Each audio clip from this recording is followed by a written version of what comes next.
Polluted Thoughts Podcast, real talk with real people. I'm your host, Colin Garrett. Well, we're live Let's go. in the studio with the one and only Jimmy Kran, getting back to our roots. How you been, brother? It's been a while, man. Yeah, I'm good, bro. Like we were just talking about, the daily grind has been the story of my life recently. Yeah.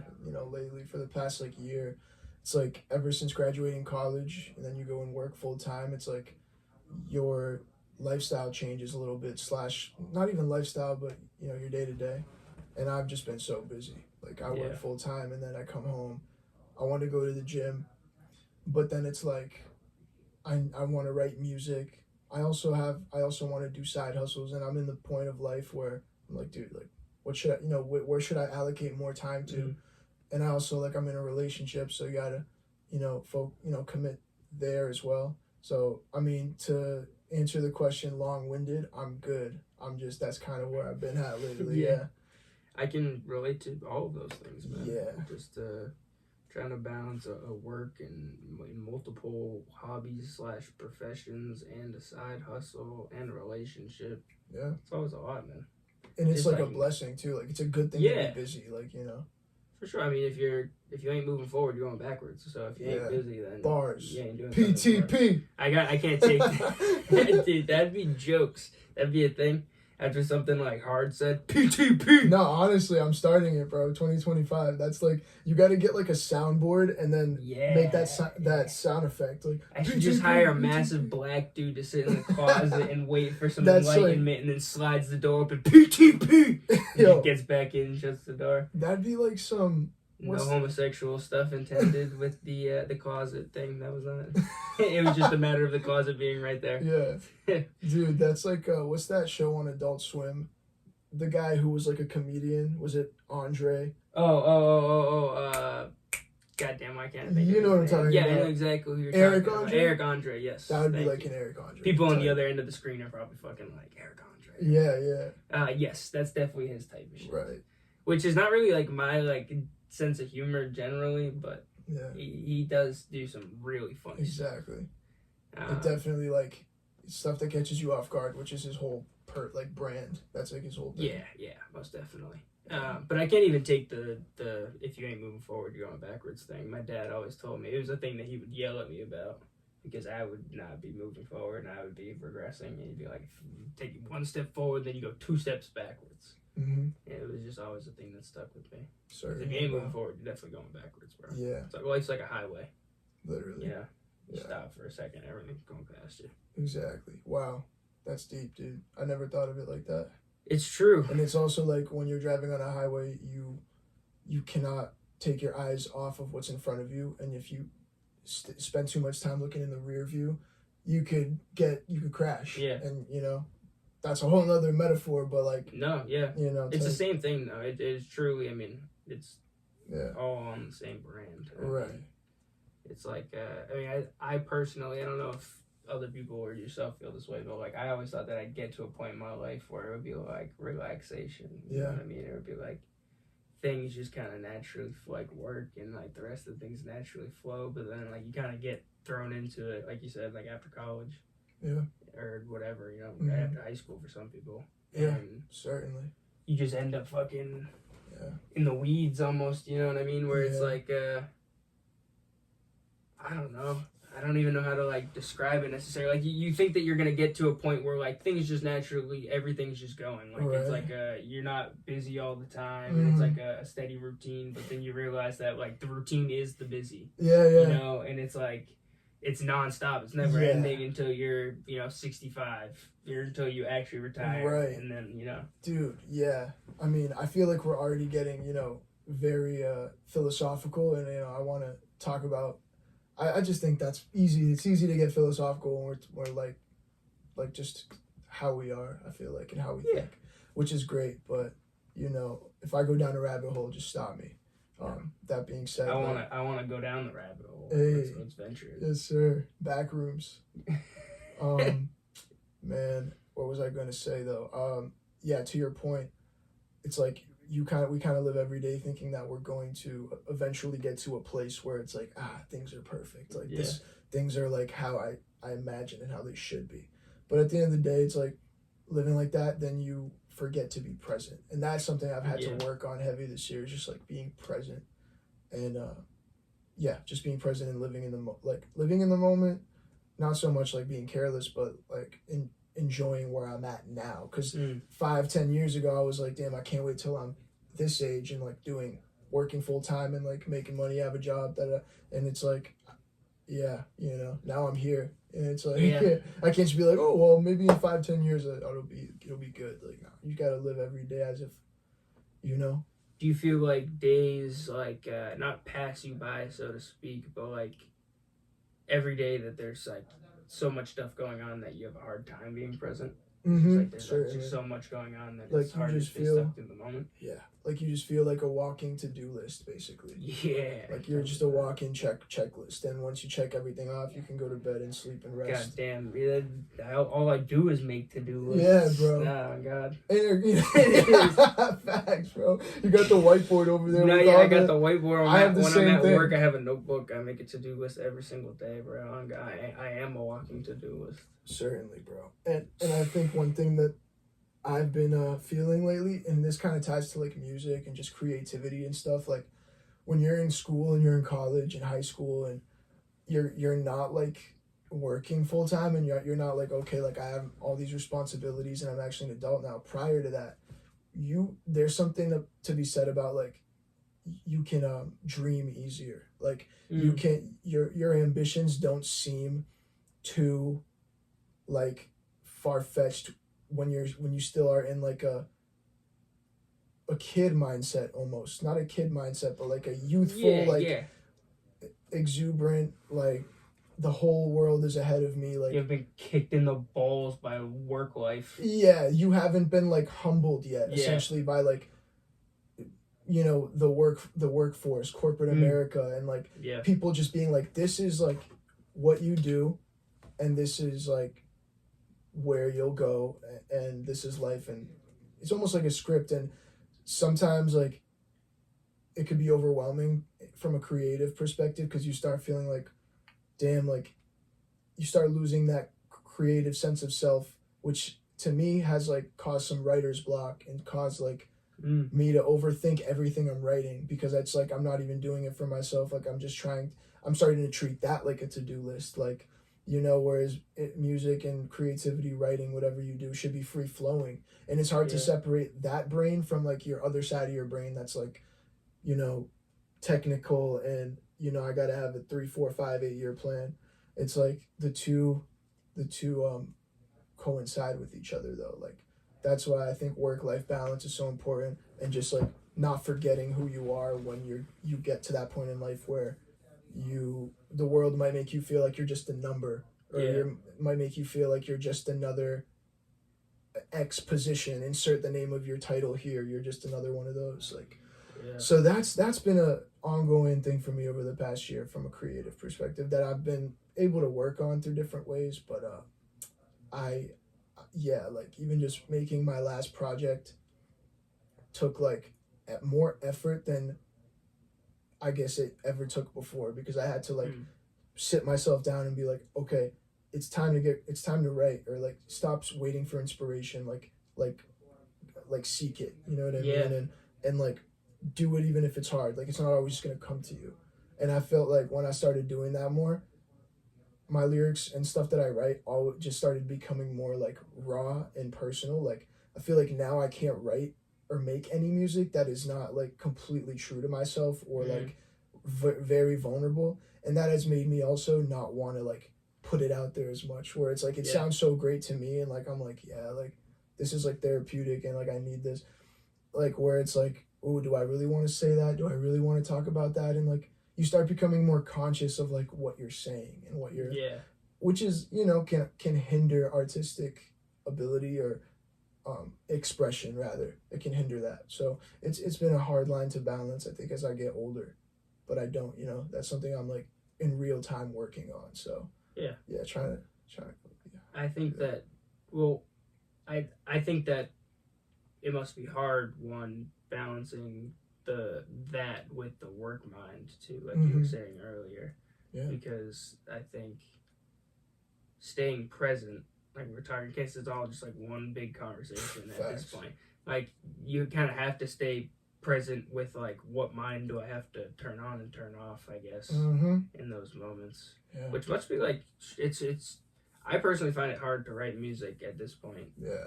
I struggle a lot, and I don't write a lot of music, or like you said, I don't put out a lot of music. Yeah. Like it's just I feel like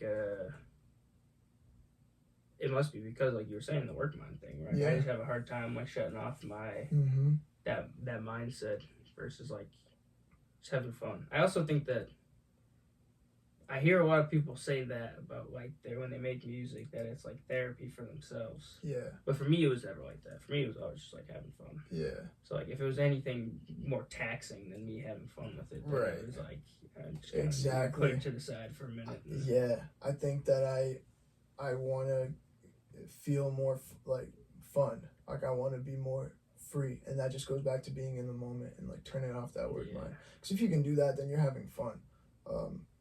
I don't know. It's definitely weird, bro. Well, it's hard. It's hard to turn it off when you only got 2 days before you go back the next time. Bro, yeah. You start the grind all over again. That's what I mean by like the idea where you think that it's gonna be all done. Right. You don't do that anymore. You know. Yeah. It's this thing in my head that I can't escape. Yeah, bro. I need to start getting some assets. Certainly. So I get out this grind. I work at a hotel. Yeah. And like I work in the back office, but I have to cover the front desk if like nobody's there, or like they fuck up the shift or what's their schedule or whatever.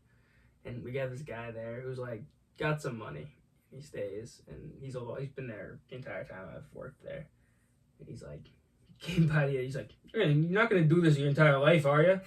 I was like, Bro's nah. I was like, I was like, no, that's not the plan. He's like, good, can't do this forever, man. And I was like, how old is he? He's old. Yeah. He's like loaded though, like real money. Like okay, he owns. He's not doing like the same position at Tech. Is he doing something else? No, he lives at the casino. He lives at the hotel. Oh, I see. Like he. Okay. Yeah, like that's like an apartment building for him. Oh, okay. Which is crazy because prices are insane. So. Right. Like imagine like trying to pay like $100 a night to yeah. live somewhere. Yeah, that would low key piss me off if he said that to me. I'd be like, all right, buddy. Yeah. Just put the fries in the bag, bro. Yeah. That's what I say to him. Josh Blockham, World the T-shirts, you know what I'm talking about? Yeah, he's on TikToker, right? Yeah. Dude, he's 10. What a crazy like world we live in, and that guy is all over the internet. And now, you know, speaking of that, TikTok's about to get banned, apparently. I don't know if that's really going to go through. But they've been talking about that for 3 years, bro. Yeah, but now they put like a date on it. January 19th, I guess, is what that's I've like been a hearing. week from today. Yeah. that's 5 days from now. Somebody is just that needs to buy MLK it, Day? bro. No, it's a couple days before. Yeah, someone just needs to buy the app, dude. I guess I'd feel indifferent if it goes, but I mean, you know, I never used it. Really? I would post it, most of the time that like when my buddy Frank was still the co-host, he was doing most of the posting, but then like I took over and I was like semi-posting on TikTok. Yeah. And like, cause they would ban my shit all the time, bro. They would take my shit off all the time. So I was like, just not trying to deal with their shit anymore. They were trying to censor you. That's yeah, crazy. well, they would censor me for like random shit too. Like they would like, one time I posted something. It was just like me and whoever else. It might have been 2 or 3 people, whatever, talking, and no like other videos, no like real reference to anything, just us talking. And they were like, the audio is unavailable for this. It's blah blah blah blah. I was like, it's me fucking talking. What are you talking about? Like, how'd this happen? Yeah. Just, the moderator was just like, I don't agree with that opinion, censored or something. Yeah, like that. yeah, dude. They sent it over to I don't know, someone over at the Biden administration. Or, I don't know. Yeah. You listen to that Mark Zuckerberg podcast with Joe Rogan? I haven't yet, but I've only listened to some of it so far. It was pretty interesting. Mm-hmm. I know he talked about like the Biden administration, you know, calling him out and cursing him out and stuff about you know, things that were being posted that he wasn't taking down, you know, about the vaccine and shit. But dude, that doesn't surprise me. I think it's bigger than the Biden. It's whoever pays for the Biden administration, right? You know what I mean? But yeah, dude, wild shit. Yeah. I mean, in my opinion, like, things, unless it's like destructive or, it's like literal things that belong on the dark web that are just terrible, shouldn't be too much censoring going on across the social medias. I need to see less death on my phone, man. Yeah. It makes, like, there's people just dying in videos. Yeah, like, that's why I don't have X or Twitter or X, whatever it's called. I never used that one either, really. Yeah. I was just an Instagram guy, man. Yeah, me too, mostly. I did Twitter for a while, but it was just becoming a cringe fest. Like, I would get on and just cringy takes, and, dude, I don't even know. Well, that's what I like about Instagram comparatively to Twitter. It's like less opinionated. It's more like, I mean, it is highly opinionated, yes, but it's not just like someone can just tweet out some random ass comment.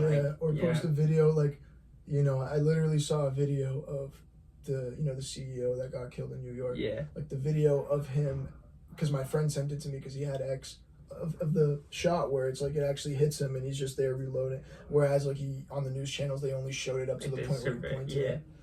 Yeah, but like you see things like that there, it's just like, nah, like, I'm good. Like, if I'm already gonna be doom scrolling, like, let it not be through like crazy shit like that, I don't know, man. It's all just like a very complex subject. I used to get like caught up in them, and I'd be like, oh my god, like, these are the realities of the world we live in.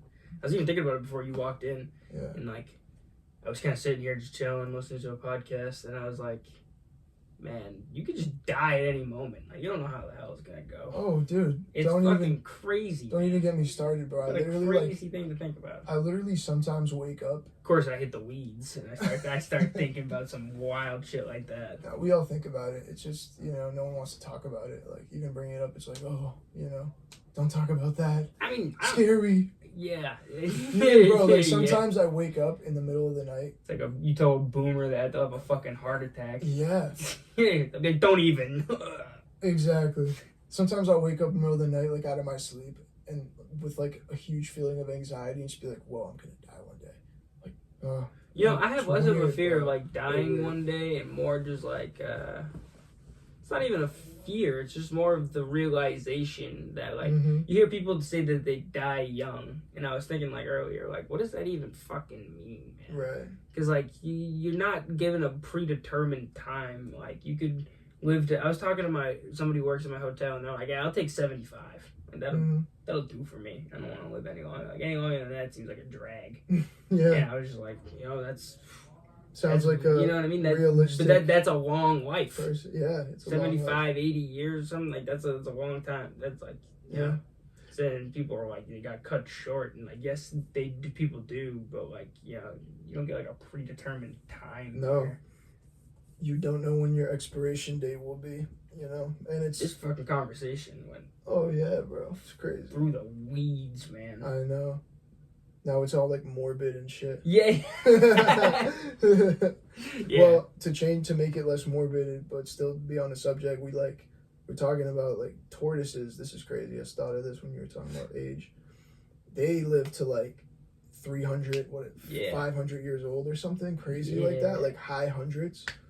Like a tortoise could be on Earth with us right now and like has seen like all World War II. Dude, we read a book in Mrs. Marchand's class about someone who was like lived forever. I do not remember anything from that era. Oh, the fact that you remember that is wild. Oh man, dude, we read a book and it has to be like standard edition for children, I guess teenagers, like in middle school.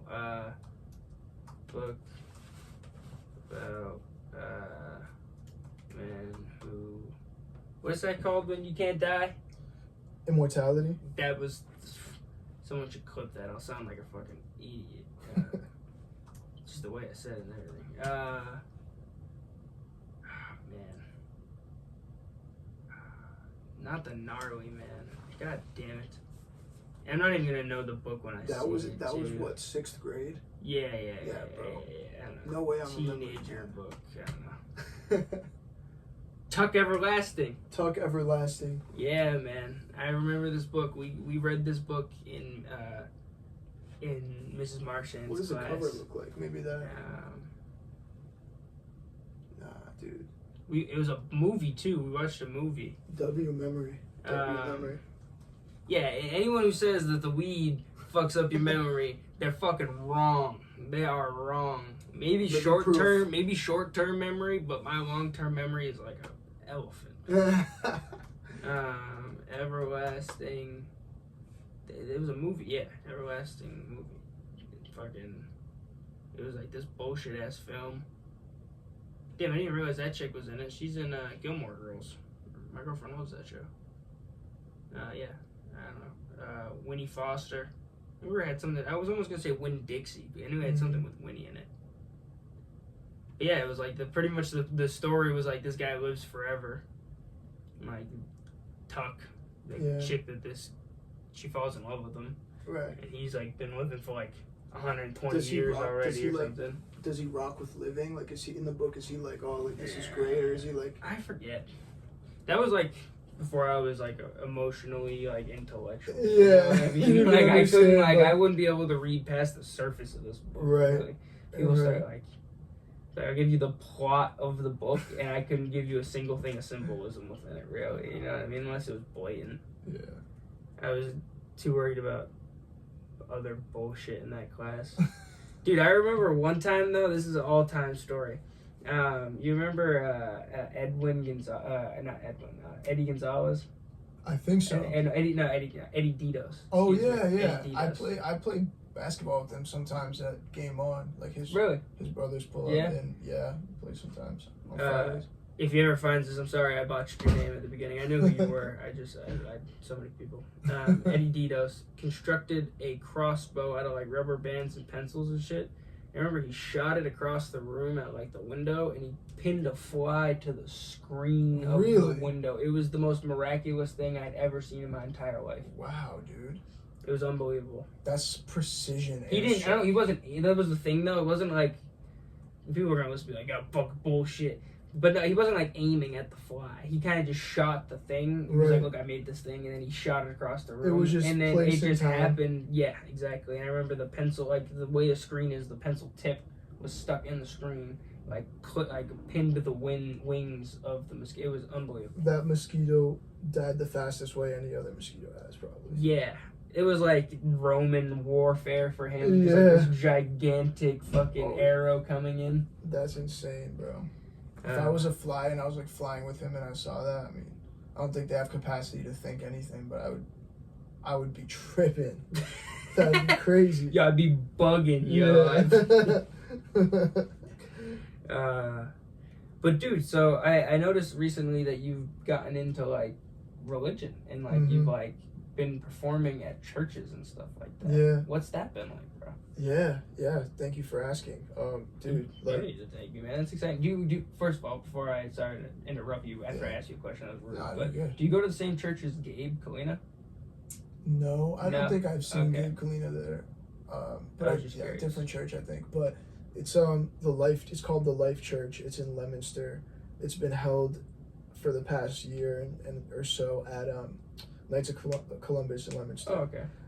Recently, I actually seen the signs outside. The Knights of Columbus.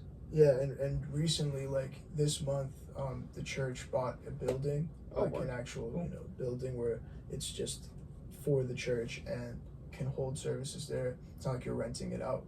Well, I don't know if they're renting or whatever, but it's not like the Knights of Columbus where it's multi-purpose. It's their own space.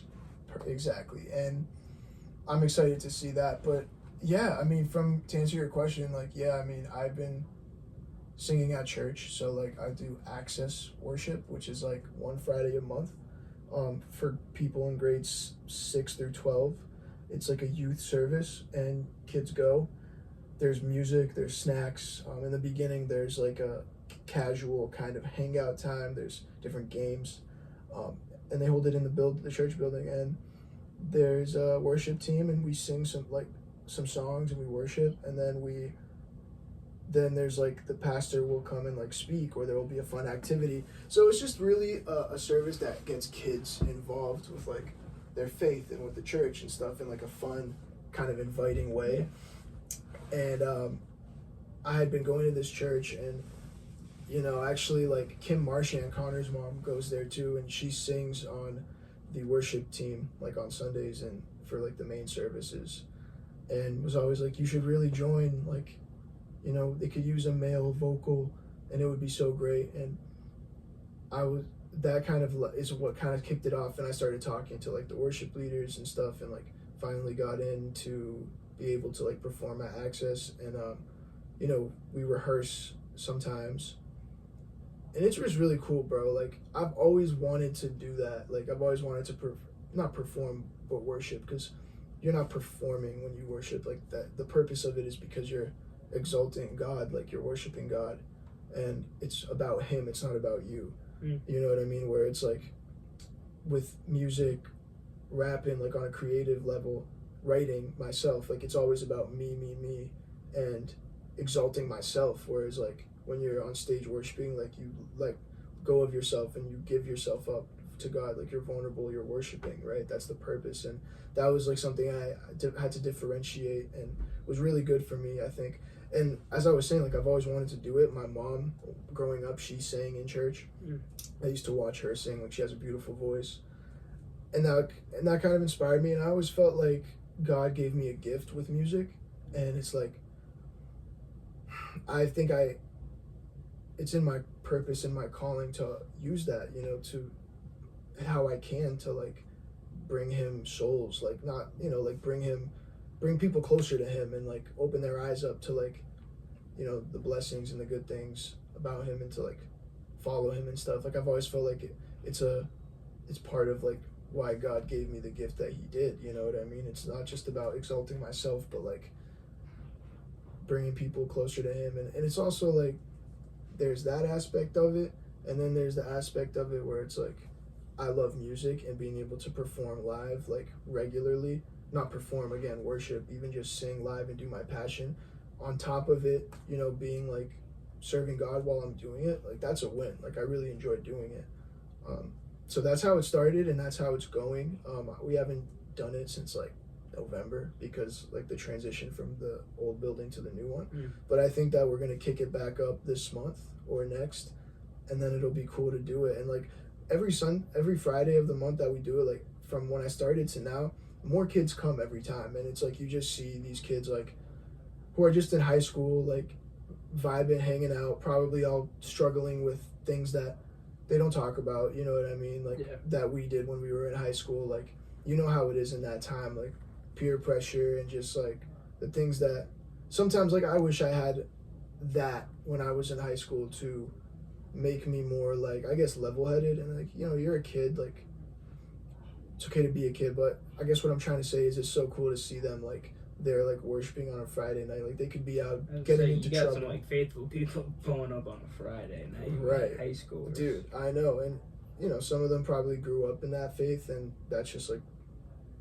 how they live and normal to them. But some kids, they go and a friend will invite them and bring them. That might be their first experience ever with a church, first experience ever with God, like being talked about God. So it's important to, you know, present it in a way where it's like where God's welcoming, and because that's truly how he is, right? Biblically, right? Like, it's not a judgmental God, not out to get you. Like, I think for the young generations, like with church, they're like, nah, like I don't want to be judged, and like I don't want to have to like conform to all these rules. Like, so it's cool to just show them like, hey, like serving God and like this can be fun. Like, being in a community like this can be fun. It's not just like this like overbearing thing. And even for me, like with church, I used to go growing up, but I stopped for a while. Started going to the Life Church, and I realized like how much I loved it again. And it was because everything was my choice. It was my choice to go. It's my choice to go if I don't feel like it. And there's something about that. So I don't know, dude. Just long story short, you just unlocked a can of worms, and I just spilled them. But I mean, yeah, like that's pretty much how it started and how it's going. You perform with a band, right? When you're doing that. Yeah. So, excuse me, you worship with the band. You're not. I am not offended. Like, I like to use I was calling it performing. We're gonna take a quick break for a word from our sponsor. Our sponsor today is Steady Galletti Precision Painting. Steady Galletti is a small family-owned painting company that can handle all your painting needs for both interior and exterior projects. No job too big or small, unless you're like a hospital or something. I don't know, they could try it, but it might be too big. Find them on Facebook under Steady Galletti Precision Painting, quality painting by a quality guy. Call 978-790-2260 to book your free quote today. I guess you're still performing, like Yeah, I completely understood though what you were saying. Yeah. Like, and the point that you're trying to get across. You scrape your knee? Yeah, I scraped it. I was in Florida for Christmas and New Year's, and I was like chilling by, like swimming in the pool, and like I had a few drinks, so I was like swimming, vibing, and I didn't like the pool was mad shallow, and like on one of my strides, I like scraped it against the floor. Didn't even feel it till like the next day, but anyways, it's healing now. It's just itchy. But when you're on stage with a band, how does it differ from when you're doing it by yourself? Because you performed a lot by yourself, like just rapping and singing. Just like on you've done some like Latin nights and stuff like that, right? Yeah, like, you've done some like wild shit, like reggaeton nights or something like that. I remember seeing and shit on your stories and stuff. Yeah, which is crazy, bro. I was literally talking about this with somebody I work with yesterday because he was telling me he was DJing. He works remote in Chicago, but he's on like my sales team at work. He DJs, mind you, he's like a grown ass man, like 45, family and everything, and he DJs on the weekends, which I thought was cool. And he was saying that like, yeah, I had a bad gig the other day. Like it was like a Hispanic audience, and they kept wanting me to play like reggaeton and Bad Bunny and stuff, and my playlist just wasn't like seasoned like that, you know what I mean? It wasn't seasoned like that. It didn't have any adobo on it. No. And so he kept like trying stuff, and it would be a miss, and then they'd love it, and they'd be like, oh, like hell yeah, and then they'd be like, no, So it was just like a trial and error of reggaeton. Yeah, but then that reminds me of when I performed at, it was like a Spanish hookah bar in Lawrence. Shout out to Jay Purposeful and Minds with Purpose, because they held that, and I performed a couple times through his like company like promotership. They didn't rock with my music at all, bro. Like honestly, there was only like 3-4 people in the crowd who were like keeping up and following, but it's because I was rapping, like spitting bars, and like even singing sometimes. And prior to that and after that, it was all just like, and like not even that, but like even more OP. Yeah. So anyways, to answer your question though, the difference between performing like with a band and, just solo, like maybe off some computer files that the DJ plays, it's different because you have to stay at a certain tempo. Like live music is not as fast as the music on your phone. Like even if it's the same song, it depends on who's playing, you know what I mean, and what they're doing. Like you can have 4 different bands perform the same song, give them the same notes, and based on those people's styles or sounds of how they play, those songs will all sound different, even though it's the same song, same amount of instruments. So the point is like staying in like a cadence almost. Staying in a cadence, because the cadence is different with live instruments, and also the way I as a singer hear myself, I have to wear an earbud that connects to like this pack, where I can actually it isolates my mic in my ear so I can hear myself better. And it also has things in it where it's like chorus, refrain, so that you stay on time. And if you're live, you don't get off track, because it's easy, like especially if you're singing with people and a live instrument band, to miss things. And then if you guys like, it's easy to kind of like fall apart if you're not like in the right timing. You know what I mean? So it's important. You have to be a lot more conscious of what's happening. Whereas like if I'm rapping on stage, I can kind of just like get lost in it and not really think so much about it, because it's like it's just easier essentially. It's just less. I have to only think about, am I saying the right words? And even if I mess up, it's like the track's still playing, so I can just hop right back on the train. You know what I mean? Whereas like if you jump off the train in a live performance, it's a lot harder to get back on without stopping the train, taking people off, kind of like that sort of like analogy. But dude, it's really cool, bro. Like I honestly think too, it's making me a better live performer, because I actually have to like harmonize with people. Like I'm a male voice and my voice is deeper, so I have to sing in a certain pitch and tone, while other people are singing up here, and I have to make sure my brain doesn't like try to sing where they're singing, and I have to stay where I am. And that can be like, that's another conscious thing I'm doing as I'm singing. But with performing like at church, I honestly genuinely feel like when I'm on stage performing or worshiping, I feel like the presence of God, and I feel like he's like kind of using me in that moment, because you know I don't get nervous for that. I haven't been nervous yet, and I haven't, like when I'm on stage actually doing it and I'm like thinking about like what the words I'm singing and how like, you know, good he is, or just like, then I'm just like, I kind of let myself free and it just kind of flows. Like one thing I really like about just worshiping is that aspect of it. You can kind of like just like let go and let God, you know what I mean? Yeah. Do you well, I don't really understand because I'm not super religious, so I shouldn't say sure. I understand, but I understand your point of view and everything, and I'm not worried about it. Okay, bad. I know you're not. I have plenty of friends that are pretty religious. Okay, lit. I don't have much of a filter. Yeah, and I don't and I'm not disrespectful. No doubt, dude. I also like to say, like, I don't really believe in religion. I believe in like a relationship with God. That's kind of like what really matters. I mean, you could be someone who doesn't go to church and you still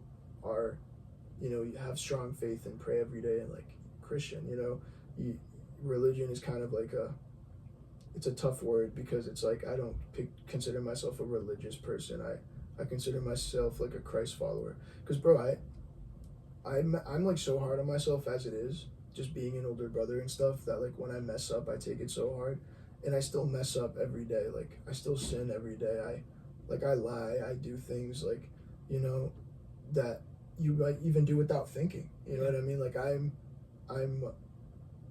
no, just because I, you know, claim like Jesus, that doesn't mean I'm not like a sinner, bro. Like I need him every day. Like some days it's hard to, you know, just not fuck up. Yeah. And it's like when I do, it's like I know that you just got to keep getting back up. Like the Bible even says, I forget the verse, but it's like I think it's in Proverbs. It says like a wicked or weak man will fall 7 times and not get back up, but a strong like righteous man like will fall 7 times and get up again. And it's kind of just like saying like just keep getting up, and I don't know, trying to do better, but it also doesn't mean like you're gonna make mistakes in life.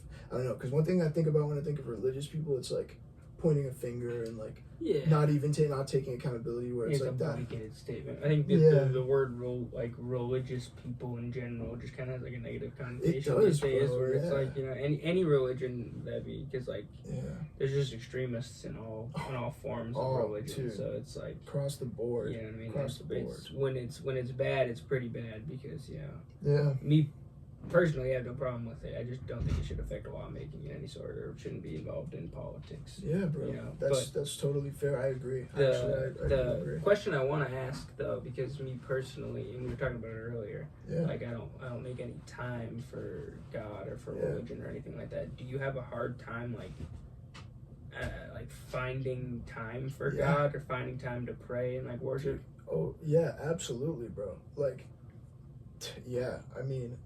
And I have friends who are very good about committing and seeking God, like with their own time and in their free time, like making an effort. And I really admire it. And it's a place I want to get to, because I want to get to it where it's like I'm seeking him with my whole heart, as opposed to seeing it like a chore. Because sometimes it can feel like that. Like, oh, I didn't pray today. I need to pray today. Let me just pray today. So I said I prayed today.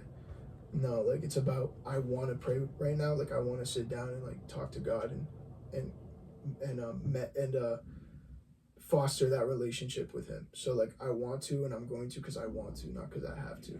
And once you do it like that, it becomes easy, but it's easier said than done. A, because like you said, busy, lack of time. And then B, when you do have time, that's not the first thing you want to do. Mm-hmm. Like being honest, like it's not the first thing you want to do, unless you're at a place in your faith where it's like, yeah, like, you know, but especially in our generation, it's hard. You have to make a conscious effort to seek him. And, you know, I want to do that more. Like on my whiteboard, I literally wrote like, pray to 2 to 3 times a day. Like that's written on my whiteboard this week. I write different stuff on it every week. And just to get it in my mind to do it, because I think it's just like the gym. Once you start doing it, you just like, you'll enjoy it, and you'll just do it kind of like because you want to. Yeah. Like, kind of like teaching yourself to be consistent about it, because I don't know. Like, I know that from my experience, my life is better when I'm praying. My life's better when I'm trying to seek Him, and that's just been my experience. And when I'm not as much, I kind of fall into I kind of like get more negative thoughts, and I fall into like ways that I don't want to fall into, and then it's like it's like walking a path with Him, and then you see a squirrel or you see a different path and you get distracted, and you run away, and you start going so far deep that by the time you look back, it's like, whoa, where are you, God? Like, what's going on? Let me get back on track and let me get focused again. And the great thing about God is, like, who I believe in will not like just leave you. He'll actually wait for you to come back. You know what I mean?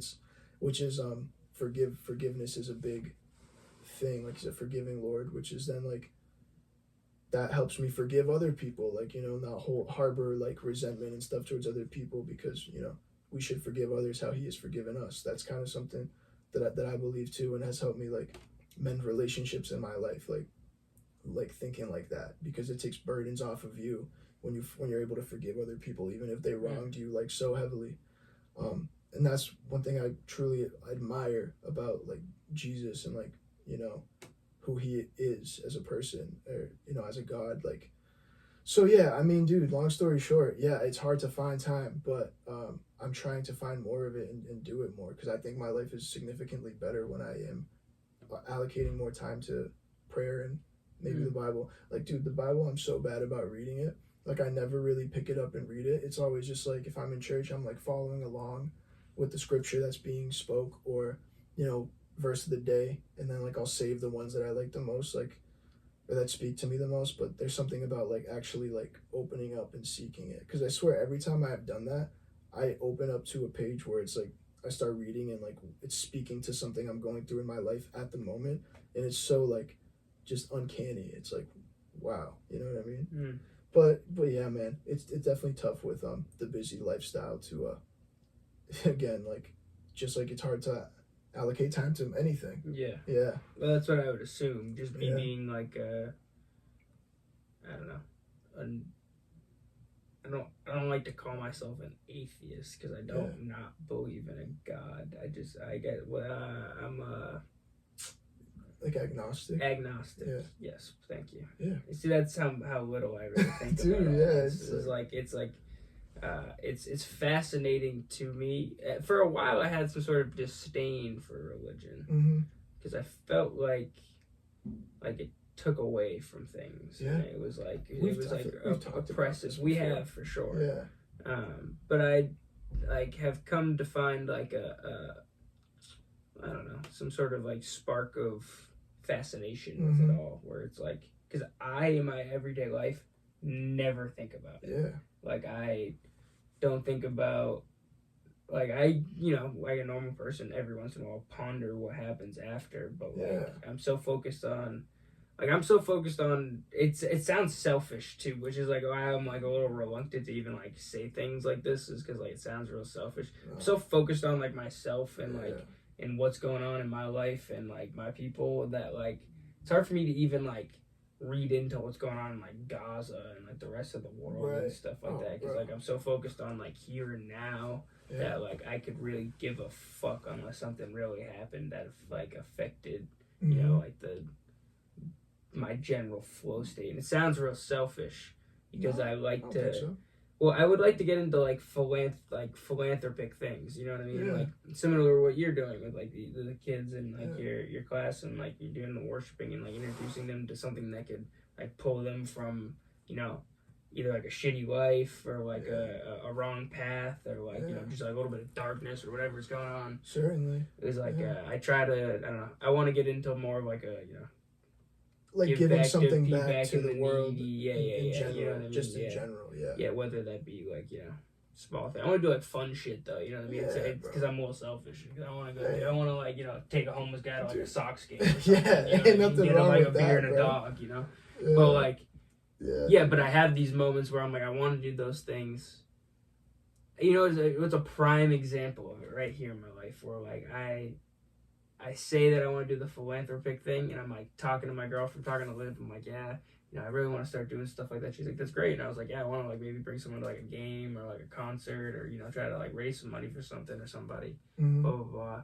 I was talking about doing next year I want to do a toy drive for like a PTP like toy drive for Christmas and just have everyone like bring some toys and that's like, find somewhere to bring it. Yeah, that's so easy too. That's what I'm in the saying, sense where it's yeah. like it's all about just people willing to do it. You know? Yeah. Like at my job, they did a toy drive this past Christmas, and hundreds of toys are donated. Like everyone brings in a couple. Yeah, I gotta find somewhere to put them. Like I'll go to like a children's hospital with them after, you know, and just give them out. Like, you know, and that's easy work. You know, what I mean? That's not like something crazy. Yeah. But so I'm talking to my girlfriend about doing all this stuff. Blah blah blah. We get in the car. We drive to Marshalls. We get to Marshalls. I go in. I'm using it. I just, by the way, mind you, this is the day after Christmas. I just got a gift card. I went and used all of it. That's the kind of person I am. Like I got the gift card and like I immediately went and used it because I'm a degenerate. And so I go in there, buy whatever, come out, and I'm sitting in the parking lot, and like, I had like a air freshener thing, and I broke it. And I was looking for the piece or whatever, and I see this shadow coming out from like this like, you know, you can just kind of like see a shadow coming overarching from your car when someone's like walking by in like the night in like a parking lot. Right. And I was just like, I feel like someone's walking up with the car right now, and I was like, I'm gonna just be paranoid. And I look over to my left. And there's some motherfucker right at the door, and I was just I was just like in no mood. Like I'd broken the air freshener thing, and I'm looking for the fucking piece. I can't find it. Were you with? I'm with my girlfriend too, so it's like already like another like level of like instinctual like I'm ready to bang because someone's coming up to my car kind of thing. Luckily, if he would have came over to Liv's side, it would have been a problem. I would have like got out the car. I'm like, yo, what the fuck are you doing coming over to her side? You know what I mean? But he came over to my side.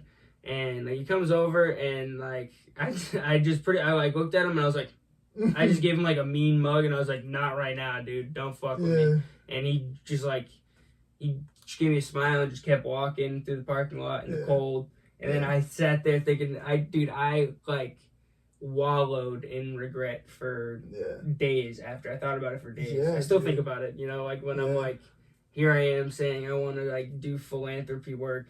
Somebody in need, literally, it's like was like a in your eyes and in like a religious person's eyes, that's like a moment of God like bringing you exactly what you were talking about. It was like a test almost, and then I just like completely flunked it and just like sent this guy like not only did I flunk it too, like I like aggressively like. It's almost like the teacher gave me the test and I didn't put in a single answer on it. You know what I mean? I was like, get the fuck out of here to the guy. Yeah, and I think that just means you're a good, decent person and you have a good heart. That's what my girlfriend kept saying. But in my mind, it was me being a super hypocrite, which is true. But like I genuinely have a hard time like escaping like because when I asked you earlier if you felt like you're like not days go by like minutes because that's just life, but I think that like you're so caught up in like one thing after the other that it's like nothing, like not a break, or even when you do have a break it's like it doesn't feel like you're relaxing kind of. That's what my life feels like all the time. It feels like I never have time to think about anything else. So I guess bro, I mean it's there's so I don't know. There's so much to unpack there. Like, bro. I don't even know where to start. Like, I've definitely had experiences like the one you just shared with like having a moment where you could have done something and like you felt like it was a test and then you failed it and then you're like so hard on yourself. Well, it didn't feel like a test in the moment. It was like just instinctual, like an instinctual, just like don't fuck with me right now. Sure. But like. Also, I guess I forgot to finish the story in hindsight because that's the same guy who like just kind of loiters around.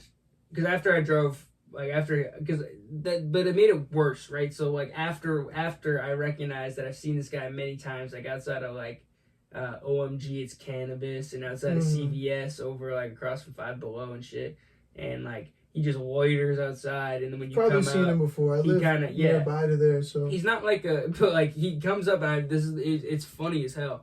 So I go into the dispensary, I walk in, and as I'm going in, he's like, "Excuse me, sir," and he's just like wearing like old socks, like windbreaker, and like you know, real New England like on the streets kind of guy, you know? And he's like. I'm a real piece of fucking shit, and I'm a real dirtbag, but you think you can owe me lend me a couple bucks? And I was like, well, Jesus Christ, that's a way to say it. I was like, so I went in the dispensary or whatever, and I remember I bought, like, joints for someone's Christmas time, and I was like getting, like, Christmas gifts for people. And I gave them a joint and a lighter, and, like, whatever the change was that they gave me. Yeah. And then I sat in my car for a minute, I was doing whatever, drove over to Walgreens, and he was at the Walgreens, too. And, like, when I got out of the car, he started asking me again for money. He's like, oh, my bad. Oh, sorry. man, like, dude. you already hit me. You know what I mean? And then the lady came out and was like, I told you, you can't be doing this. Like, blah, blah, blah. And, like, kicked him off the property. So then after I shooed this guy away, I come to the realization that that's the same dude. Right. And then, like, I don't know, like, it made it, didn't make it better for me. Yeah, you know what I mean? yeah. It wasn't like, oh, he's a bum. It was Right. like, it's like, oh, like, I shoot him away before I even knew who that guy was. And man. I knew who he was. Yeah. You know what I mean? It was one of those moments that hits you, like, deep down in the soul. If you're a conscious human being, you know, it hits you, like, deep in places you don't want to be poked and prodded. Yeah, bro, certainly. But, yeah, no, I just, I have a lot of, my grandmother is super religious. My grandma is, like, she's a director of music at, I don't think she's at St. Boniface anymore. She's over at, like, St. John's, I think, in Townsend. But she's been, like, the director of music at a bunch of different churches all around. And she sings at, like, all the confirmations and does whatever, this, that. And, like, I don't know. At some point, I just kind of, my dad was super religious for a little bit. Like, he found God and we were going to church and stuff. I was probably, like, 7, 8. Then that kind of just died out, I think. And then when we were in middle school, when I still went to school with you, I remember I went to Florida for a trip, me and my family. And we were driving, it's a weird thing, but we were driving to Popeyes. I probably even told you a story already. We're driving to Popeyes, and on the way to Popeyes, my dad had a story about music. If you want anything in this world, you just go get it, bro. He's like, you don't wait for anybody. He's like, you don't pray to anybody. He's like, you work hard, you go and fucking get it. And that just always stuck with me. Yeah. Because it was all, and like, it was like, you know, it was a much deeper conversation. Right, He said a bunch of other, you know, there was shit like that. Yeah. But like, it was just that one thing stuck with me. Where it's like, I just gotta go get it. Like, so it was just like, I don't know.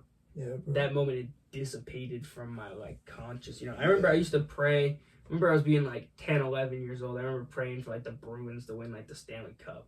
You know what I mean? Like, I didn't pray for like, yeah, I didn't pray often, or like, you know, it was just always like yeah. I don't know, it was always like absent from my process of thinking. Like, I never really like fully connected. I couldn't like when people say that they like can like hear God and speak to God, that was like never like a thing. Or maybe I'm just so selfish that I just claim that they're my thoughts. You know what I mean? Kind of thing. No, yeah, dude, it's hard to differentiate it sometimes. I feel like God has spoken directly. You have a hard time with that? Yeah, and like almost like not a split personality, but you get like a idea where it's like two different like streams of consciousness.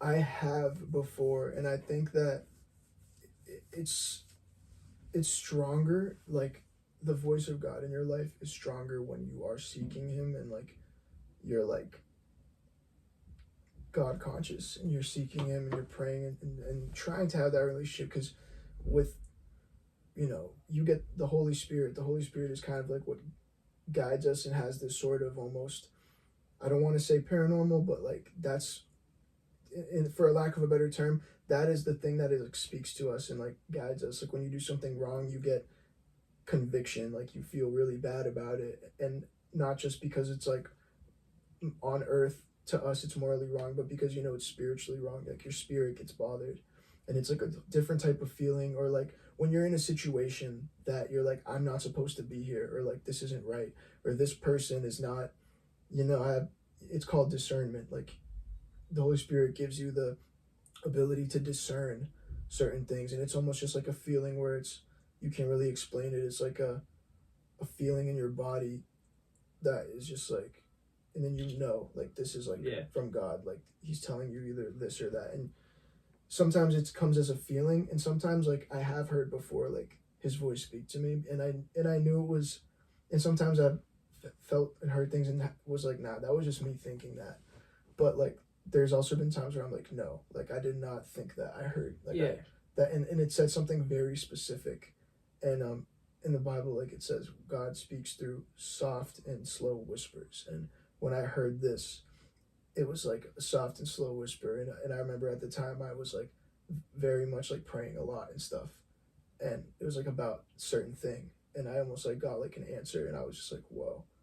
And yeah, I mean, to wrap it up, kind of is like, if you're not seeking as much, or you're not really like God conscious like that, it's harder to receive that when you're not open, kind of. Yeah, exactly. Like he comes to those who seek, essentially, and I think then you start getting more of confirmations or signs and things like that. Okay. Because just as much as I believe, that there's God, that there is also evil. There's good and evil, like the devil. You know what I mean? And I think that what the devil does is he cannot tell you to do something. You know what I mean? He doesn't have the power to make you do anything. But what happens is like your spirit like can be so vulnerable that he suggests things. Like he is the master of deception and suggesting things. So suggestive thoughts, like sometimes our terrible thoughts are not on your shoulder. Yeah, or like devil angel on your shoulder type thing. And it's like when you have these negative thoughts, some people always think, oh, it's just because like I'm depressed, or it's just because like but sometimes like it's really the enemy feeding you thoughts in order to, his whole point is just to get you distracted from God's purpose in your life. So it's like, and from your true potential and purpose. So it's like, it will feed you self-doubt, and doubts about yourself and others will make you feel guilty and shameful and stuff like that. And then so me being spiritually conscious of these things, like I'm able to catch myself in patterns of thinking and being like, wait,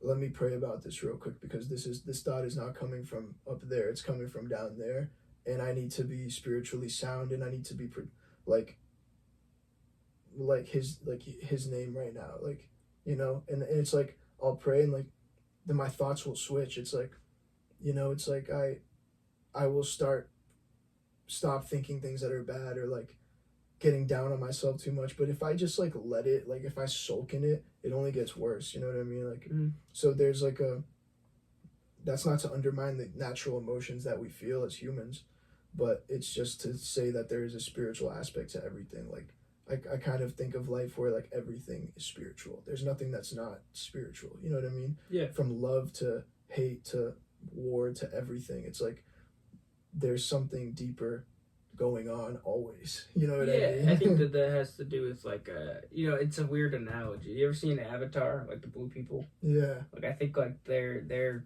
concept within that movie of like their Iwa, like their god and stuff, and like the deity being like attached to the earth, and like I think that there's something with that, with the planet, or maybe it's like universe or whatever the hell. Because I was gonna say earlier, obviously I'm not religious. I wouldn't consider myself super spiritual either, but like I do kind of like subscribe to like an idea of like a stream of consciousness, where it's like the ideas are mine, yes, because it's almost like I send up. It's like a conversation almost. I know what you mean. Like it's like it's within your own head, yes, but then like what's beyond that? What's feeding that? Like I remember I took.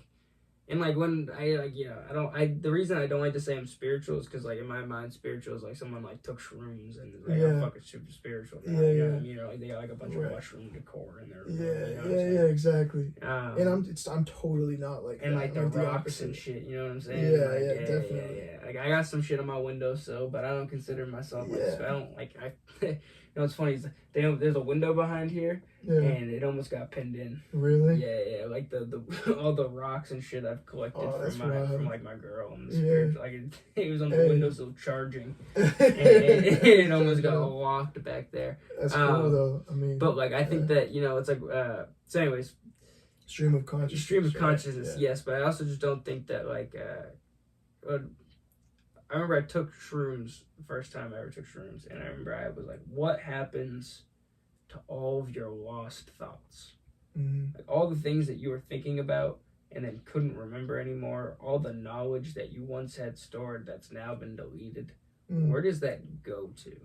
Dude, yeah, because I don't think we just forget it. Like, our brain records everything. So there's like, so then I remember I remember thinking, like, I'm gonna take these shrooms, and once this shit kicks in, I'm gonna write down everything I'm thinking. I remember I wrote down like this fucking, like, you had to scroll on the notes to go see everything, and it's just like it was one stream of consciousness. There's like no periods involved really, and I remember at one point I was writing, like, is there a locked vault in our brain of all the thoughts that we once had that are now, like, gone? Super past fair our question. But then this is why I bring it up, is like, is it just part of the stream of consciousness? Like, you no longer need it, you feed it in, and it just gets circled around. You know what I mean? It's almost like I've heard of like God consciousness before, and I might be wrong, but I think that's what that means. It's like the belief of like our human consciousness. Our sponsor for PTP is Flippin' Ships. Flippin' Ships was founded by CEO Jason Reynolds during late quarantine, and Jason is in the business of providing you with entertainment. Whether you're looking for a restored boat in great condition you can take on the lakes, or if you're interested in watching the process go down, Jason's got it all. His TikToks show the process in an entertaining way for all ages, but check out his YouTube videos because they show every detail of the flip. Check him out on TikTok and YouTube for some at-home or on-the-go entertainment. His handle is Flippin' Ships. That's flipping without the G, ships. And be on the lookout for these flip ships soon on Facebook and Instagram. Being a thing. Like, we're feeding into like this consciousness, like where it's like almost like we are, like, I think what people say is like we are God, right? Like the human consciousness is God. Like, that's sort of like what I think people say when they mean God consciousness. That's like a term actually. Like, and I think that's what it is. Let me get it looked up. Yeah, because what you're explaining is like super. I've heard that before. Yeah. It's a trick right here. God consciousness. God consciousness is the unconditioned and recognizes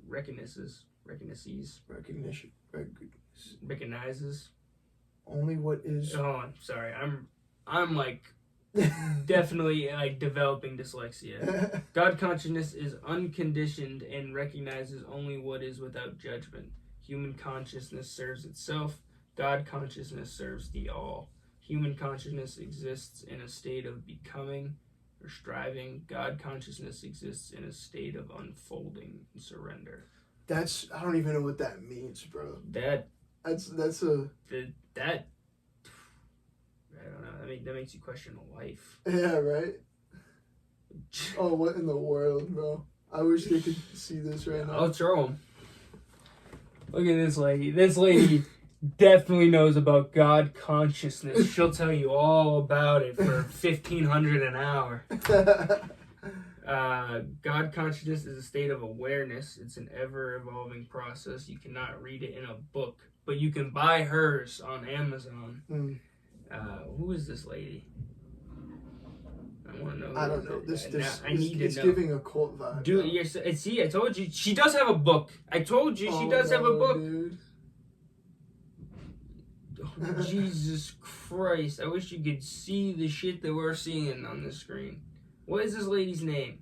Oh, what in the world is that picture, bro? What is this lady's name, bro? We need to find out. About Jane, of course. I was going to say her name was Jane, honestly. I didn't want to be rude. Jane Elizabeth Hart. You know what's crazy is that picture of her right there, that's like the pose that she's doing, what she's wearing, there's an exact picture of Jesus like that. She's like copying it. It's fun. Is the cult. That's crazy, yeah. Is the founder and spiritual leader of Center for Enlightenment and the author of 7 Steps for Successful Life Traditions. See, I told you, you can't learn it in a book, yet she wrote one that has 7 steps for you to learn it. Yeah, that's super contradicting right there. You know, this is the type of lady to bring, like, fucking, man, she's the type of lady to bring in, like, a emotional support pet to, like, my hotel, you know what I mean? Yeah. Like, and, you know, those people, man, argue it's like a service pet of sorts, you know? Oh, my God, dude, I can imagine it. Fuck, man. But yeah, you know, I know, I get what you're saying, though. It's almost like they can, yeah. This is a weird, you ever seen the movie Eternals, like the Marvel movie?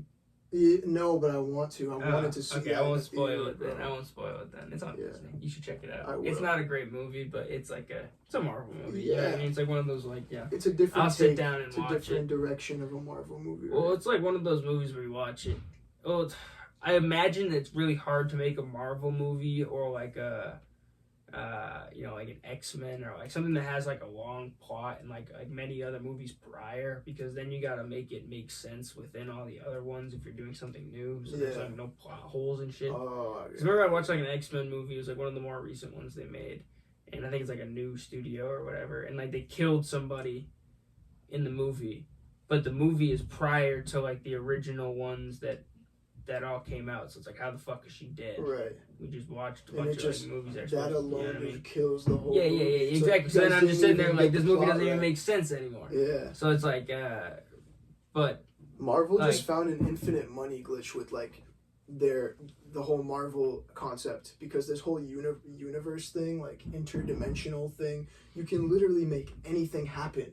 Like, you can kill everyone in a movie, and the next movie they're all back to life stronger. Somehow. The multiverse thing is what made me, because I wouldn't consider myself super spiritual, like I said, but then that multiverse thing really unlocked something in my head where it's like, that's like deja vu or some shit. Right. You know what I mean? Like, you're just reliving something that happened in another universe that happened similarly, or like, or like, I guess I could subscribe to more, if spiritual is like a past life thinking, I could kind of subscribe to that thing where like to me, like what's more realistic in my mind, instead of going to like a heaven or like going to like another place, is more like we're just like that light that you see at the end of death is you being reborn again. Wow. Into something new. Bro, that's, to me, it's like, let me get some rest, bro. Like, I'm already back in this game. Like, I have to start. PTP!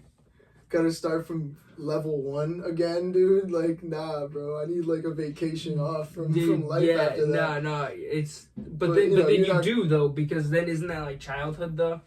Because like it's like, wow, man, I'm starting to enlighten myself a little bit, because you let him cook. You struggle from like, whatever age, late childhood, like like college or whatever, now when we start to struggle, and then you like the harsh realities of life, and then that goes on forever. That goes on until you die. And then like you don't get the I remember walking to the bus stop in 6th or 7th grade and thinking to myself, like, there it is, it went by. Like all the easy years of my life that I could have been basking in, I just fucked it all. I just squandered all of it. It's just all gone to the fucking wayside. And here we are in like time. I was like, I remember, it must have been 7th or 8th grade, because I was like, dude, like high school's like a year away. Like that shit gets serious, dude. Oh yeah. And then I was like, fuck. Like I blew through those years, dude. Yeah. So maybe that's what it is. That is your vacation after. Exactly. You just get people wiping your ass, and exactly. You know what I mean? Like you kind of get like a free trial. Yeah. You just get the, maybe that's why like some kids are so like mischievous and like, you know what I mean? Because they like, fuck it. Just, dude, like, speaking of that, like one thing I always wonder is like, once everyone in our generation, let's say for simpler purposes, like everyone in the class of 19, right? When we're all 40 and all have families and we're all like parents and stuff, because right now some people are, some people aren't, everyone's going in weird directions, but at one point we're all just going to be like moms and dads, and like, maybe not everybody, but generally speaking, right? That's usually the way life goes. What are like our kids going to be like in that, when they're our age, or like teenagers and stuff? Like the world's going to look a little different, bro, with AI and everything. Like I don't know, it's really hard to think how they're going to like be culturally and behaviorally, and everything. Like it's just not going to be the same kind of type humans that when we were babies. You know what I mean? Well, you have a younger brother, but he's not like too young, right? He's 8 years younger, which is okay. Yeah, so actually that's not too far to what my brother is, because I have a brother who's, I think I'm 11 years older than. Oh wow. Or 9 years older than.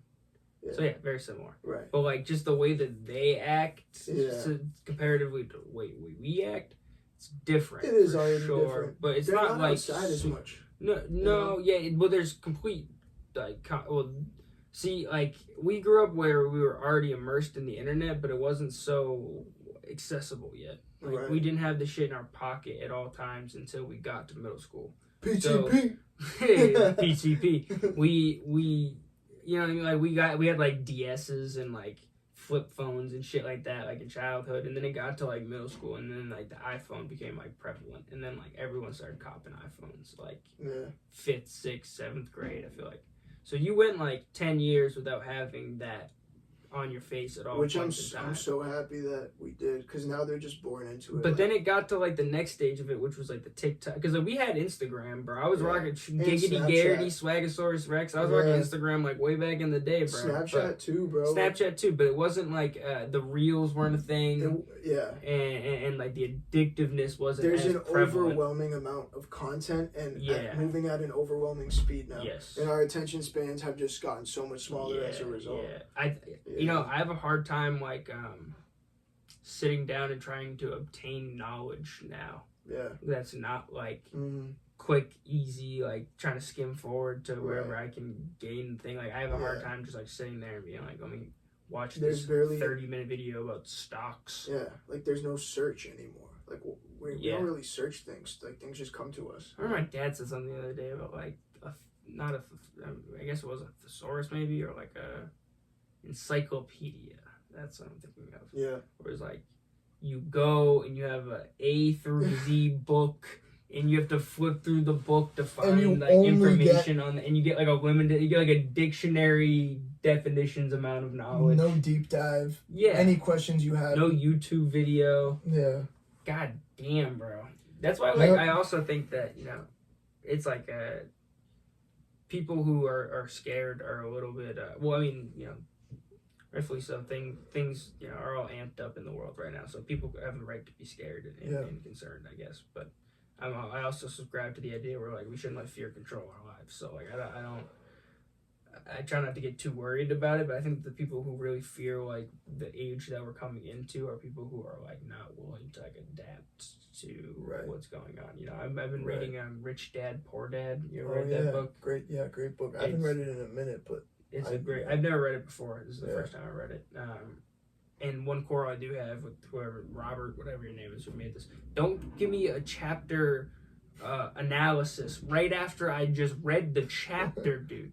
There's another like 12 pages after every chapter that's like this is what I just said. This is what I just said. Yeah. And I don't know if it's just the edition of the book that I bought or like what, but like I feel like it's a 370 page book. It could be like 200 pages. Right. That's crazy. But he says something in there along the lines of like people who often say that they lost their job because of technology or whatever is like realistically that they're the problem, because they're not willing to like change with the time, and that they're out of date and their knowledge is out of date because they're not willing to learn. You know, it's just like the idea that they're like not lazy, but like just like too stubborn enough to constantly stay open and learning. Certainly, yeah. You gotta be hungry in this day and age because everything is so accessible, bro. I mean, especially in America, there's no reason. You know, AI too right now, dude, I think is like there's another thing in that book where it says like a moment of crisis, or like when things seem like frantic, I guess, so to speak, is like the opportunity where money is. Yeah. And like the AI world right now, where it's like not like in development, so to speak, but it could be used to do so much. Yeah, bro. You can make so much money with that shit right now. Yeah. It's ridiculous. You could automate it to do all sorts of shit. Certainly, bro. Like, you could have it making money for you in the stock market. You could have it doing, like, this. You could have it, you know. I have to talk about AI, I mean, every day at work. Like, I do sales for a tech company, and that makes cloud applications, and AI is, like, the talk of the town right now in the tech world, and just world in general. But from a companies participating and competing in the market with AI right now, like, you know, customers, all they want to know is what is your AI strategy? How are you guys implementing this? What can you do for us? You know, how can your AI help my job be easier, or how can it help us save money? You know, what it's all about who's got the most AI features, how fast are you rolling it out, how good is it? And that is like a huge talk of the town right now within tech. And it's like, if you don't have AI, the overall message is like, you're behind, you're good lacking. luck, you know, Yeah, you're lacking. And it's just being pushed so hard everywhere. yeah. And it's like, you say it's in development, which it is, but everything's in development, bro. Like, even our tech phones are still in development. There's a new one coming out every year, so there's no such thing as it's going to develop and then come out. Like, we're just basically the trial and error run of it. Yeah, we are. You know what I mean? That's why I think that is like a perfect time to seize. Yeah. Like, before they put like regulations on laws and shit into play with the AI, like you can build a whole company. Right. And have it ran completely by a machine. Exactly. Type words into. Yeah. As well. Speaking of which, I know there's like 1 million different teams and different branches of your company, but do you ever work with Adam Poplowski? No. One of my buddies is like a sales manager or something there. Yeah, he might be a remote worker. He might not be. He is remote. Yeah. Okay, then I definitely like 5 haven't seen days him. a week.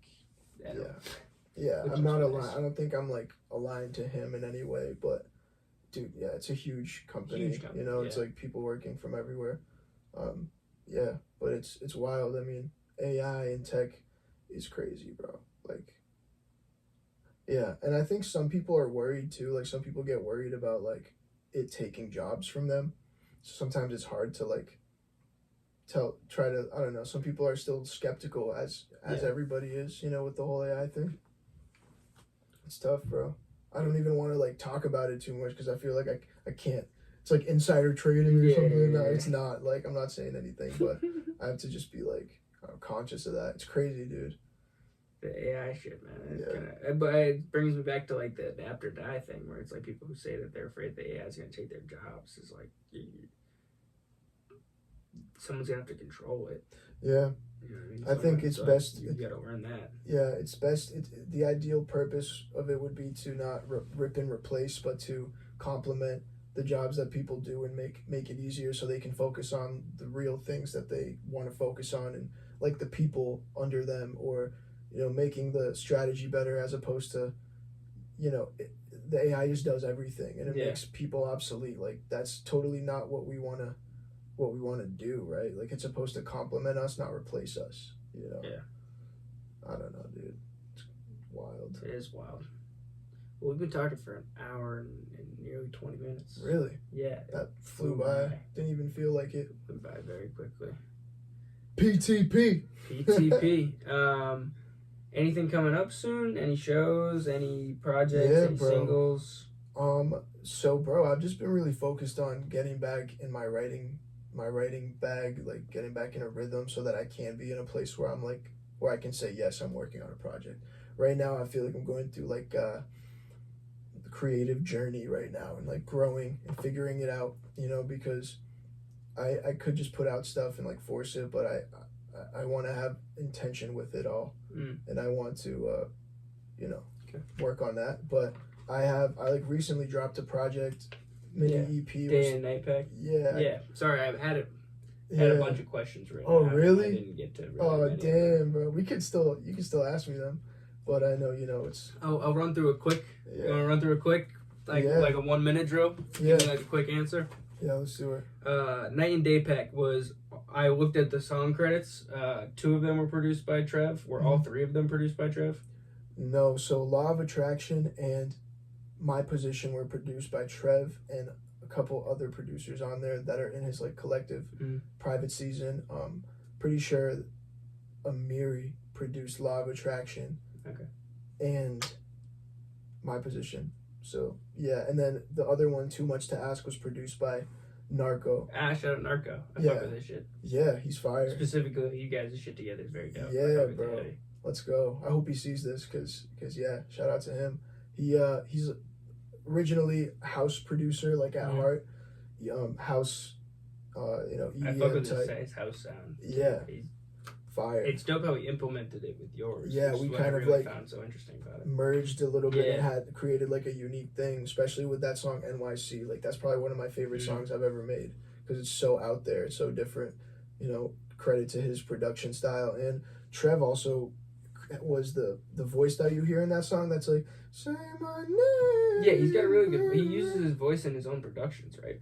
Yeah, and he started doing that like over the past like year or so, and it's really upped his production. I mean, dude, he's super talented. I like get to work with mad talented people when I like really get in my bag and make music. Like Trevor, I mean, the studio I like to record at in Norwood, it's called Quality Studios. Yeah, Engineer's Quality. name is Qua. Yeah. And he's just great studio. So I hit him up to get in there. It just happened to be like right when he was moving studios. Yeah. So then I never really hit him back up afterward. Right. I just kind of yeah. I can always connect you guys too if you want to get a session in. You can even pull up sometime. Yeah, speaking of which, I need a Jimmy Kran feature at some point. Yeah, bro. Let's do something, bro. Let's get come through. I mean, I don't have the most professional setup, but it's it doesn't matter. It's kind of like what we were talking about earlier with like the looseness of it all, right? Is like what I enjoy doing in my room. But then also like I was listening to X and like Ski Mask, and I was like, there's like something that like I like about my sound that it's like you can clearly tell it's not like super professional. Like there's like a rawness to it that kind of complements the rest of it. All right, continue on the quick list of questions. Any artists or songs specifically that inspired this EP or tape? That inspired this EP or tape. Any artist that inspired this EP? Honestly, not really, bro. Like I kind of, these songs I made like spread apart. It's not like I recorded Night and Day Pack, the songs on there, and like dropped it like a month later. Like it wasn't like a in real time drop. I think I made most of these songs in the beginning of 2024. Okay. And then I just like gatekeeped and then finally dropped because I was like, these three are like probably my three favorite or close to favorite unreleased right now, and like it kind of fits the direction that my voice, my lyrics are going. So I think it's worth presenting it, and that's why I dropped it. But like as far as the sound on it, I think Trevor honestly inspired it a lot with like the way he produced on it. So it's very original. That's why I asked it, because thank you. I usually listen to something and say this sounds like blank, or I can hear this, and I was curious if you had drawn anything, just because I couldn't really. Maybe subconsciously I did. Like I listen to a lot of different music. Everyone every day. does that, though. So like I hear bars that I feel like that I came up with, and I hear like almost the same exact bar when I listen to a song I listened to in high school. You know what I mean? It's like I forgot that, or like a flow that I use all the time. Same thing happens to me. Like I honestly forget what line it was from that project, but I heard like a couple months later Future say damn near the same exact thing. Yeah. And I was like, hey, that could be a stream of consciousness, bro. It very well could. Honestly, like, yeah. These questions, we got through those with the religion stuff. What's something that most people don't know about you that you wanted to share with people, or that you've always wanted to share with people? That people don't know about me that I wanted to share with people? Man. Dude, I don't know. That's tough. Question. I feel, we can come back to it. I feel like one thing would be like, I guess my faith part of it. I've never really been asked about it, like to talked about it much. Taste of it today. Certainly, bro. Yeah. If you could collaborate with any artist, dead or alive, who would it be? Dude, these questions literally deserve a whole nother hour. But like, I gotta like make like a segment, not just like, you know what I mean. Just like at one point, just start breaking down the questions. Like we get too sucked into conversation. We do, but hey, it's cool. I mean, still love the game. Yeah, you can chop it up and everything and make it, But that's a tough one, honestly. Right now, the first name that comes to mind is Tommy Richmond.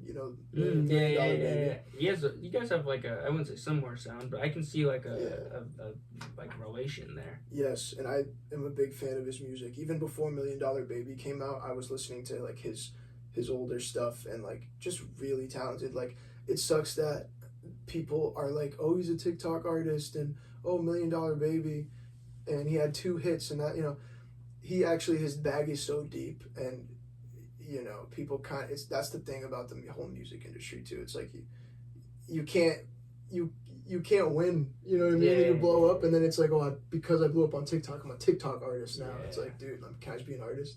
So I feel his pain there. But anyways, him, I would love to collab with him, and I would also like to collab with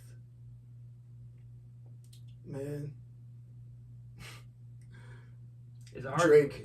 Drake. Yeah, Drake. Yeah. what can I guess we talked about that. I guess these are the last couple. Where do you see yourself in the next 5 years? What do you hope to have accomplished by then? We were talking about staying present, so I guess this is kind of it's cool. Opposite. And then, what am I going to be in 5 years? Like almost 30, pretty much 30. I hope by then that I have completely resolved past traumas in my life, that I'm like feel like genuinely free from maybe things that I don't feel free from yet, which could be like, family trauma in the past or things like that, because I feel like I'm still like learning how to go through life with those things still weighing on me, and I want to get to a point where where I feel free in that sense. So that's like a more deeper way of like, where do I see myself like 5 years? But from a more like technical perspective, I would say like financially sound and like independent completely, having my own place, like kind of like living my own life, you know what I mean? Like in my own home and everything. Like, to be honest, bro, just like being financially sound and doing something that I enjoy. That's really the goal in the next 5 years, like, and then I'll still be wicked young by then too. So it's like, shit, still a lot of room to grow. And I think with music, I just hope I never give up and be in like writing and being creative. Like that's where I'm at right now, is like reigniting the like flames I have for music and finding what direction I want to take it, of like letting my creativity evolve with me as I get older and stuff.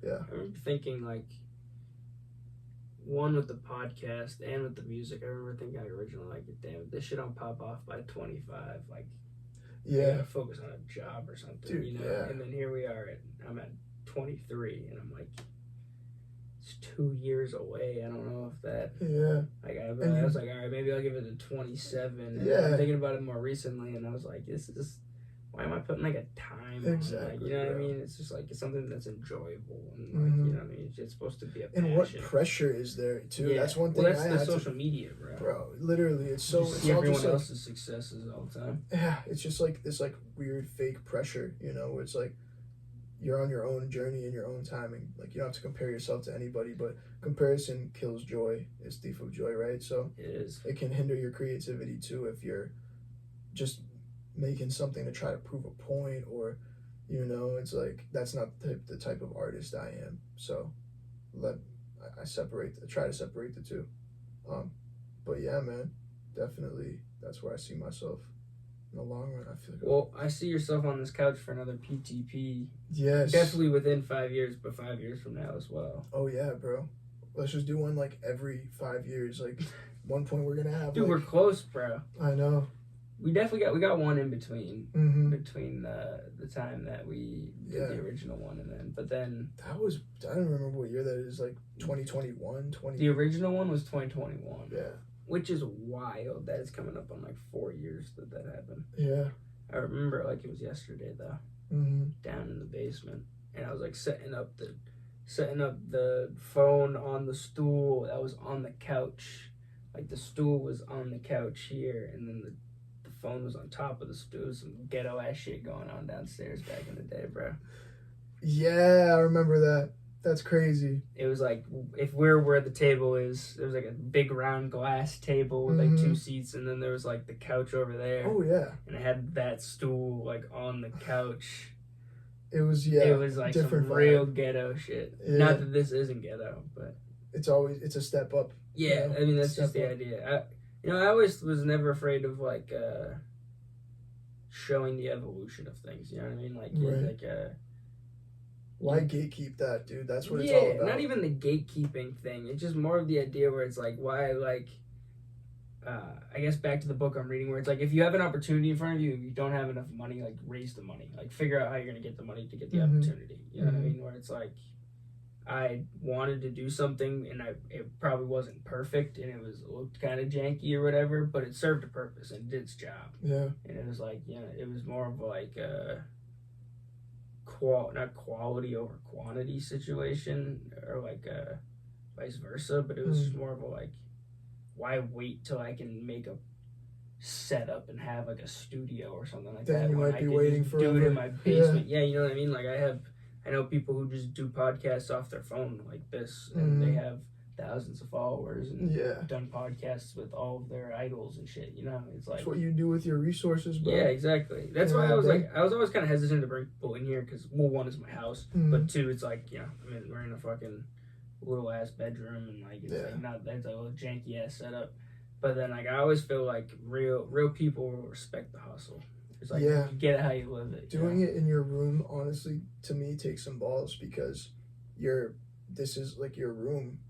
To everybody is their personal space, and it's like their dojo. You know what I mean? You come here to decompress and you know, throw something on the TV, play games, like sleep. And you know, when you're making podcasts in here, like people will get to see your space, and I think even to that, there's something really personal about that, and the fact that you're like, well, I'm not gonna wait till I have a studio. Like I'm gonna do it in my room, and you don't feel a way about it. Like that is definitely a hustler mindset, and just like. I respect it. Like it was just more of like one, I didn't have anyone else to fucking do it. But two, it also like opens like a sense of vulnerability where it's like I don't know. Even like I got rid of there's a table here. Like I'm trying to get rid of the table so you can like kick your feet up like you did. And, like, just like get relaxed because like I don't know.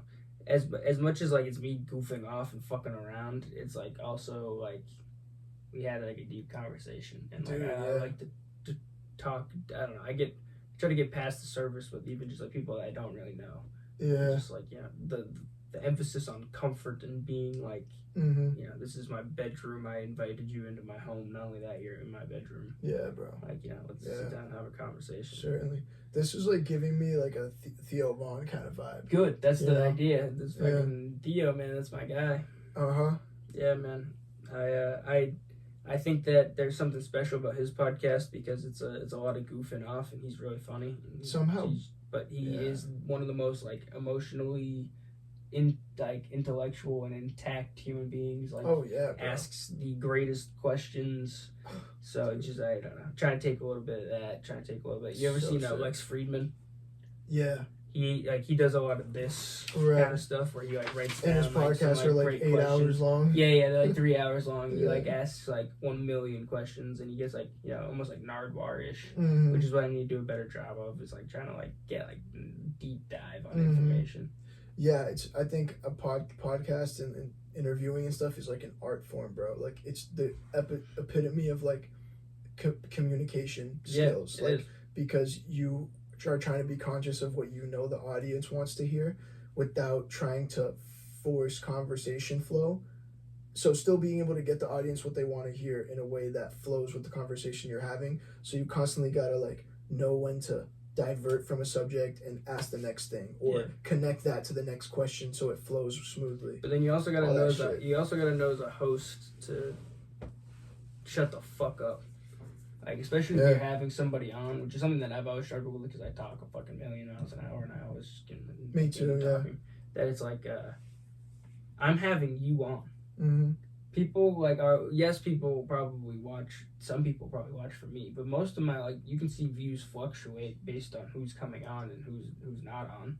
Like the idea is most people are coming to hear what you have to say. It's not about me. That's like the whole idea of the podcast essentially is because I'm spreading the word on somebody else. So it's like I need to know when to shut the fuck up and just to let somebody just go and just talk. You know what I mean?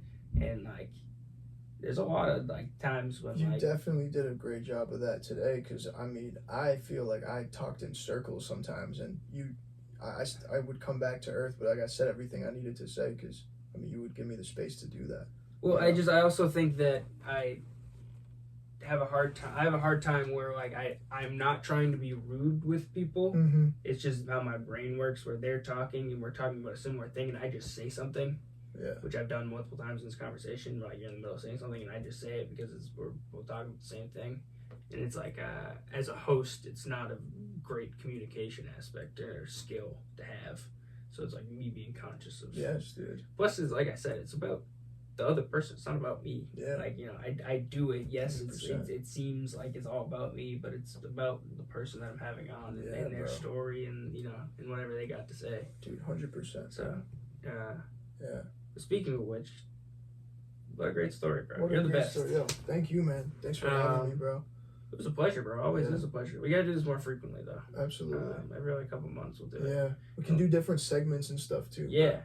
We should get some different people. Like get somebody on with us too. Yeah. And like that would like be a tight. homie or something from like back in the day, or I don't know, somebody doing something in the area. That'd be awesome. Maybe one with like Gabe and LJ or something like that, or I don't know. Yeah, I feel like they would go in, like they would have so much to say because with their business and everything. Yeah. Like, it'd be like a cool conversation for sure. But I'm also something that is coming up that I'm excited to drop is like I'm shooting a music video on this Saturday with Raymond. Ray, that's my homie. Really? Yeah, he's the man. Dude, yeah, I mean, we've had a few calls leading up to it and talking about the ideas, and he's here in Fitch, right? So he's local. We're about to just like shoot locally, a couple different spots. Bro. And dude, he's tight. Like you've seen his work is so tight. He is the illest, bro. He is, bro. The illest. Super hyped to get a video with him. Like I know he's gonna make it look insane, and it's gonna be to the song "Law of Attraction" that's on Night and Day Back. That's tough. So, dude, yeah. He just did some shit for V's, bro. Yeah, he's always doing stuff for all kinds of artists, bro. Like huge artists, Bodega, 42 like, Doug. Yeah, that's what it was. 42 Doug. Yeah. It might have been V. I think it might have been V's and 42 Doug's song. Yeah, he did the music video, which is like absurd. Also, like Tyler Loyal's like a big name. Here in Boston. Like I saw that was like one of his most recent ones. I feel like, right? I rock with Tyler Loyal's music heavy too, and like I saw Raymond did a video, and like it just all came together so well. That's what made me really be like, I need to like get a video with him. Me too. I was always just too hesitant to ask him to do one because I assumed that his prices were probably through the roof because he is so talented that I would be able to afford it. And that's one thing I was like, dude, like. I don't even care. Like I've allocated resources specifically to shoot with you. Like because like I don't shoot a lot of visual content, which is kind of like a bad habit, but it's kind of a bad habit because like I bet if I was more consistent, maybe things would look different. Like maybe I would have more of a fan base and stuff, because that's just how the music is nowadays. You got to post content. But anyways, like that'll be some fire content to post. I really love that song. It's gonna be sick, dude. Yeah, a video with Raymond, bro, in the discography and like the catalog. That's like a resume piece. It is, and it's like he'll might post it on his page, which would be cool because like people will see it. He's got a big following. Yeah, people will check it out. People fuck with Ray. Yeah, rightfully so. Shout out to Ray. He's PTP. PTP. All right. Well, this is Ray. Well, I guess one more thing about Ray. Now I think about it, this is the kind of dude Ray is. He fucking like we're at the music festival, the River City, like one in Fitchburg. And he just pulls up on a bike. Yeah. And I was like, "You bike here?" He's like, "Nah, I just took it out of the back of my car." That's he's like, crazy. Biked over here. I was like, "You just riding around on a bike the entire day, the whole festival? Like, you just like always talk about living in the moment, vibing. Yeah, absolutely. Being present. Absolutely. Yeah. Yeah. He's just the man. Yes, sir, bro. Him and Sam too. If Sam's there too, he's a homie. I don't want to rat you out, Sam. I told you this last time I saw you. He was the first person to ever sold me weed. He's like Ray's homie, and I know he does a lot of work with Ray. Like he'll do Ray's second camera, but he also does all of his own work too. And he's super talented too. Like a similar style to Ray, but definitely his own style. Super talented. But yeah, if you see him, tell him what's up. I will, dude. Definitely tell Ray what's up too, bro. Yeah. But it's awesome. Tell him your IG handle and everything like that, and get it out there. What is it, Jimmy Kran? Yeah, it's just my full government name. It's just Jimmy Kran, Kran. Across all platforms, all music and social media. And I almost back in the day, I almost named my stage name, artist name, Jimmy Ramone, because Ramone's my middle name. It's tough. No, I saw it in your song credits. I was gonna mention that. Low key, I sometimes wish I did stick with that because it's not my government name, so it's just like for other purposes, it's better to not have your stage name as your government name. But Jimmy Ramone also just sounds kind of tough. Like I feel like that sticks. Yeah, it does stick. But I also just think like at this point, it's like Jimmy K. You can't really change that. Yeah. Yeah, it is what it is. I like it. Yeah, right. I always just liked my own name. It's all just selfish, egocentric thoughts coming starting to roll around. Exactly. Just me being like, I like my name. Why am I gonna exactly give another name? Exactly. Like, yeah. But yeah, bro. I thought about going as Colin James. Colin James. Is that your middle name? Yeah, That's yeah. tough. But then I was like, oh, well, fuck, I like my last name. Well, my last name not gonna get any like cred. Yeah. I blow up and like none of the Garrity's get famous. Exactly. That's so true. You know? Colin James kind of sounds like an actor name. It does. I've thought about it quite frequently. Like more recently. I've been thinking about it more frequent, and I don't know. I don't want to throw the Garrity name. We can quite literally sit here for another 4 hours and talk if we really wanted to. We could. I don't even know what time it is, dude. What time is it? Oh, 9 o'clock. Just hit 9 on the it's dot. not terrible. All right. Well, we'll wrap it up. I'll leave you how I always leave you. Peace and believe in yourselves. I'll catch you fools later. Go check Jimmy Kran out on all platforms. Look out for that video with Raymond soon. I'll catch y'all later. Deuces. PTP.